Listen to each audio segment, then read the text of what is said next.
Good Monday evening, South Carolina weather watchers. I'm the host for South Carolina weather, and today was a pretty nice day. If you probably were outside at all, definitely cloudy because of a little high pressure that we had up to our north, bringing down some cool temperatures and dropping us out of some cold air. But other than that, I mean, it was a nice day overall. If you went outside at all, you definitely noticed it.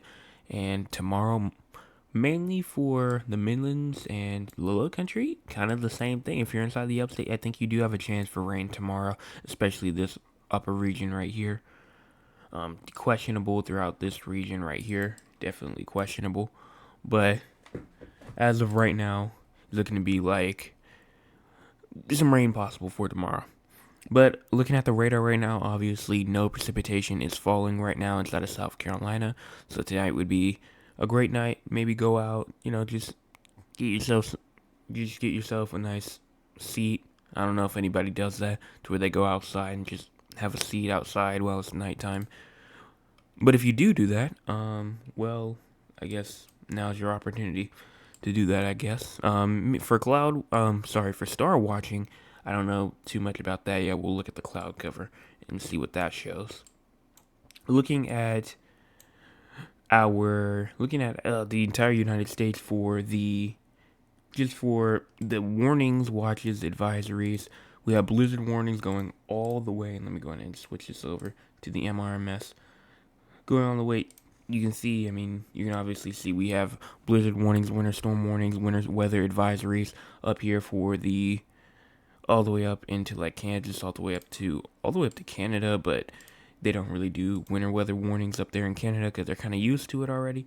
And we have this huge blob of rain and even some tornado watches and severe thunderstorm warnings down there in Louisiana and Mississippi. Not really much happened though. It was kind of a bust, as we like to call it.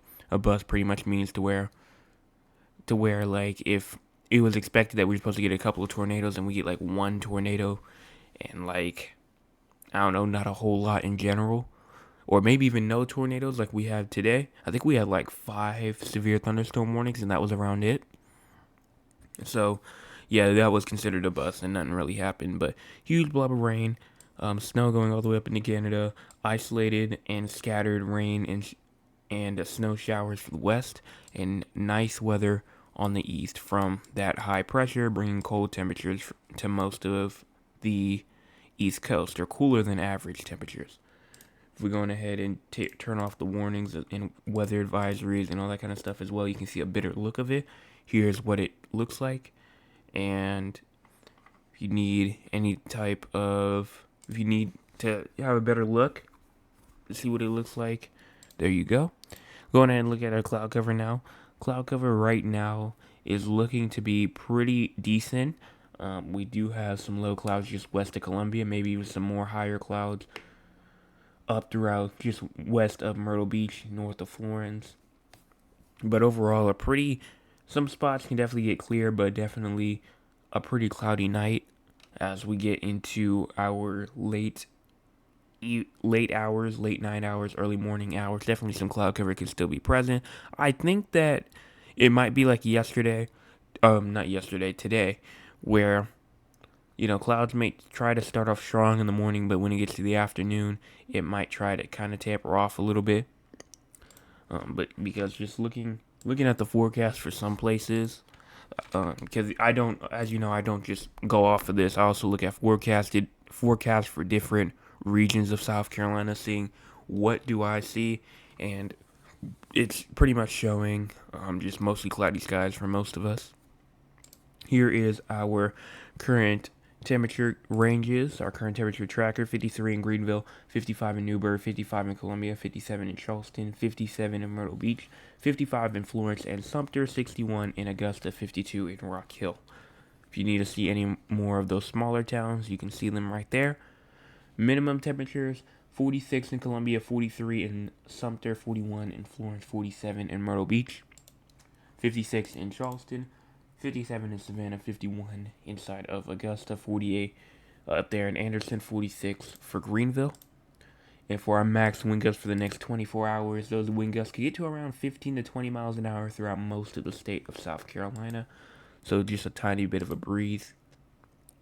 We do have precipitation possible for the next 24 hours.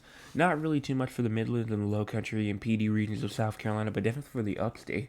As you can see, around 3/10 of an inch of rain is possible for the Greenville-Spartanburg region for the next 24 hours, and around 4/10 of an inch is definitely possible for the next 24 hours for the Anderson region. Maybe even an isolated half an inch to an inch for the Blue Ridge Mountains as well. Here's our Day 2 Storm Prediction Center outlook.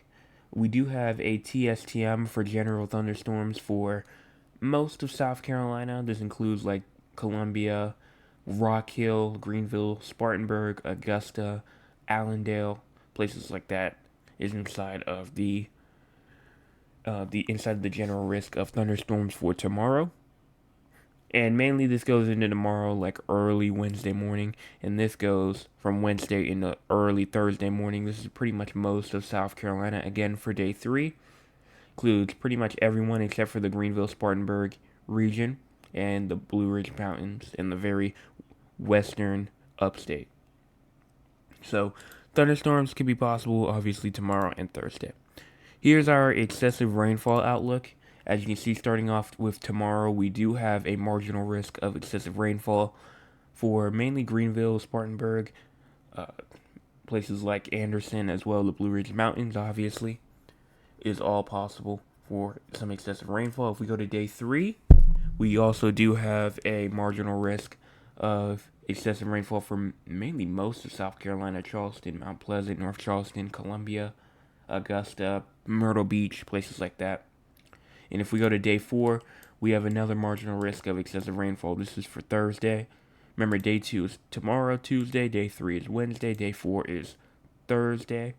As you can see, Dillon, all of Horry County, and the Little PD River is also under a marginal risk of excessive rainfall for Thursday as well. So, isolated flash flooding for all of South Carolina going into the midweek, Tuesday, Wednesday, Thursday.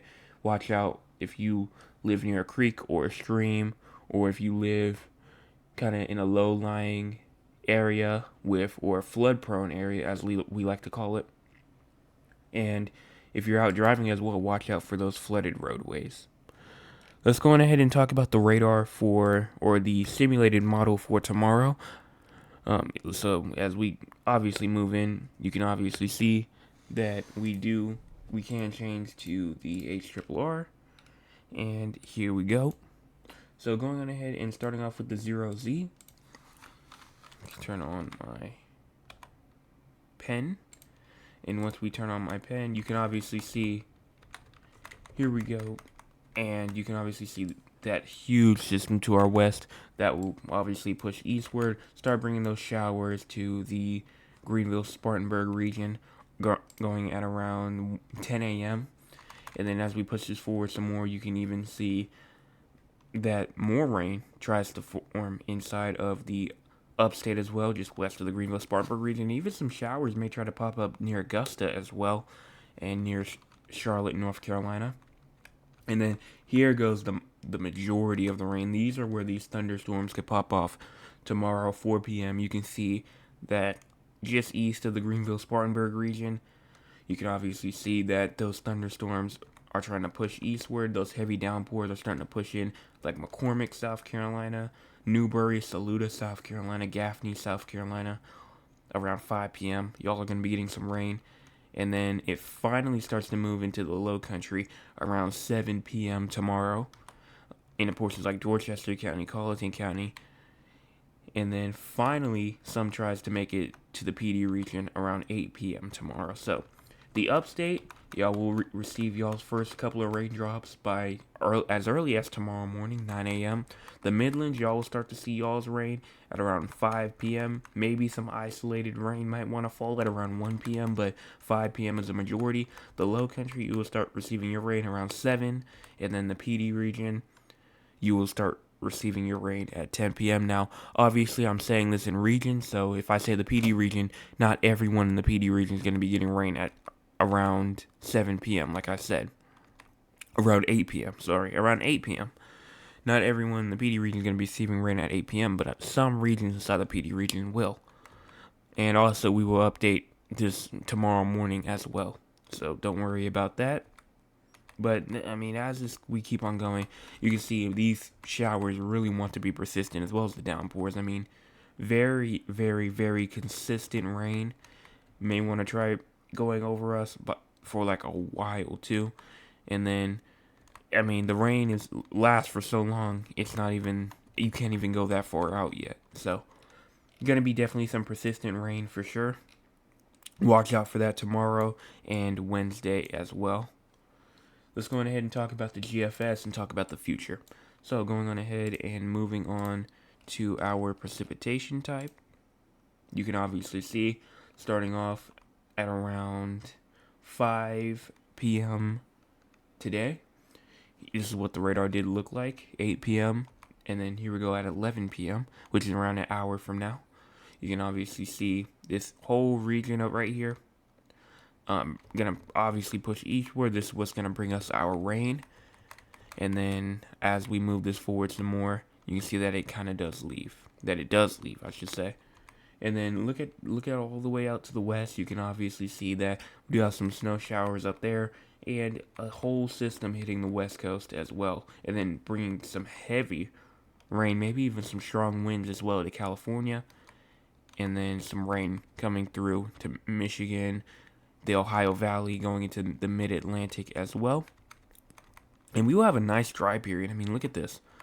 I mean, all the way, once that system leaves us on Thursday, look at this. I mean, nice weather. We're not talking about anything for a while until we get to around the 31st. Potentially some showers on April Fool's Day. And then finally, after we're done with the whole April Fool's Day showers, potentially more showers are potentially possible on the 2nd as well. And then we have another storm system that's going to come down, bring probably some showers on April the 3rd, maybe even some heavy downpours as well. But as of right now, it's too far to talk about what's going to happen with that. And that's pretty much all that I'm looking for right now. But obviously, some heavy rainfall could possibly happen as well on April the 7th. And that's all I'm really looking for. That's bad that I think might happen. If we go on ahead, though, I do want to see this, because you see this little system right here wants to try and bring some rain over.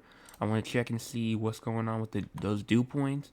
And I mean, as you can see, yes, we for sure have the dew points for those storms to get going. So moisture, that is a check.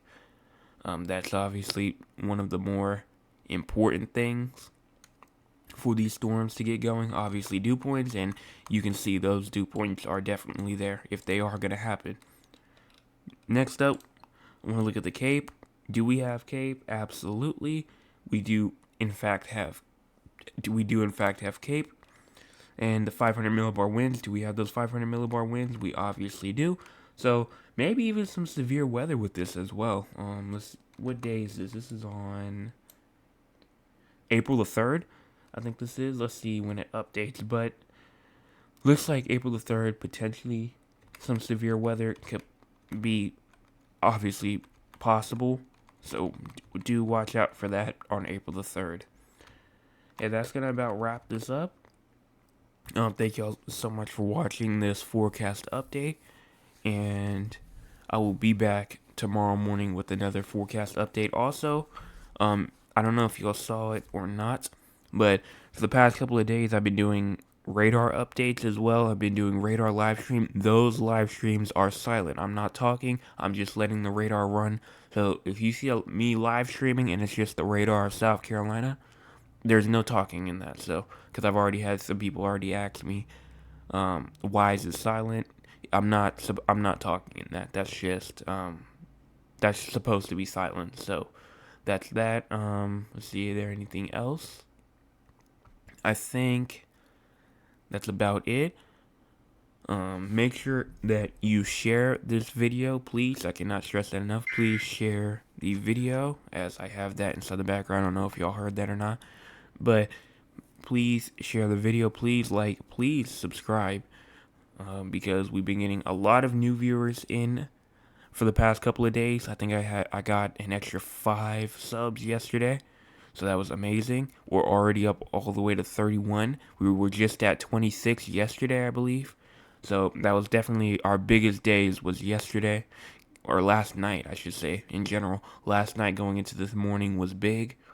So keep on sharing, keep on telling people to subscribe, share it to more people inside South Carolina, and just around the United States in general. Just see what's going on inside South Carolina, seeing what's going on. But thank y'all so much for watching. I'll see y'all tomorrow morning with another forecast update.